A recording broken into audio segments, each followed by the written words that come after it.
পাকিস্তানের এক ওস্তাদ তার ছাত্রকে জিজ্ঞাসা করছিল, বাপ এতদিন তো তোরে পড়াই, আজকে আমি তোরে জিজ্ঞাসা করব, উত্তর দে, পারবি? বলে, ওস্তাদ জি ধরে দেখেন, আপনার এলেমের কাছে তো আমার এলেম কিছুই না, কিন্তু কি শিখলাম একটু বলি। বলছে, কঠিন প্রশ্ন না, বলতো বাপ, দুনিয়াতে নামাজ পড়ে না কারা কারা? ওই ছেলে অনেক বুদ্ধি খাটায় বলছে, ওস্তাদ জি এক নম্বরে নামাজ পড়ে না দুনিয়াতে যারা অমুসলমান।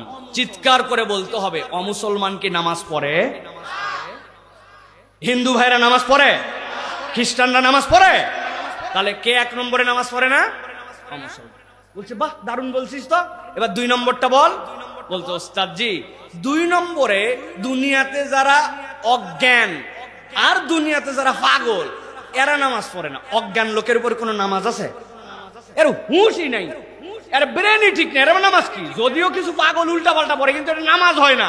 তার মানে অজ্ঞান আর বেহুশ আর পাগল এ নামাজ পড়ে। বলছে, দারুণ উত্তর দিছিস। তার তিন নম্বর কে রে? বলছে, ওস্তাদ তিন নম্বর হচ্ছে দুনিয়াতেই আছে, এখনো কবরে নামায়নি, মরে গেছে। মরা মরা মানুষ কি নামাজ পড়ে? কথা বললেন না, মরা নামাজ পড়ে নাকি? মরার নামাজ আমরা পড়ি, ঠিক কি না? ওই নামাজের নাম কি?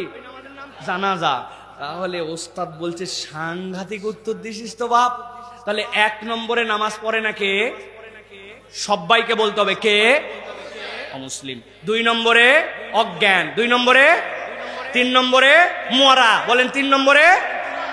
এখন তাহলে আমরা এখানে যারা আছি, আমার দোষ টোষ দিতে পারবেন না ভাই, আপনাকে এই তিন শ্রেণীর মধ্যে থাকতে হবে। কেউ একজন নামাজ পড়ে নাই, এই তুই অমুসলমান, বলছে এক থাপ্পড় দেবো। অমুসলমান মানে আমার নাম মুহাম্মদ আব্দুল্লাহ। ওরে বাবা, তাহলে ঠিক আছে, ঠিক আছে, তাহলে তুই অমুসলমান না মুসলমান, তাহলে নিশ্চয়ই তুই অজ্ঞান।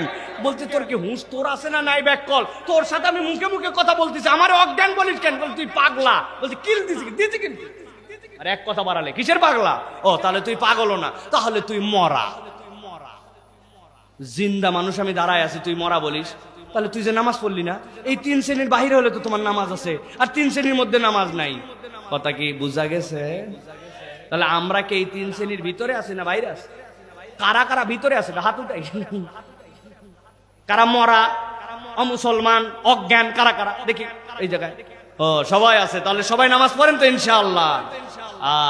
আজকের থেকে এই ওয়াজটা করে গেলাম, ঘরে ঘরে এই ওয়াজটা পৌঁছাবে। বন্ধুর সাথে বন্ধুর দেখা হলে বলবে, সাইফুল্লাহ ভাই আইছিল, একটা গল্প করছে, দোস্ত আয় শোন।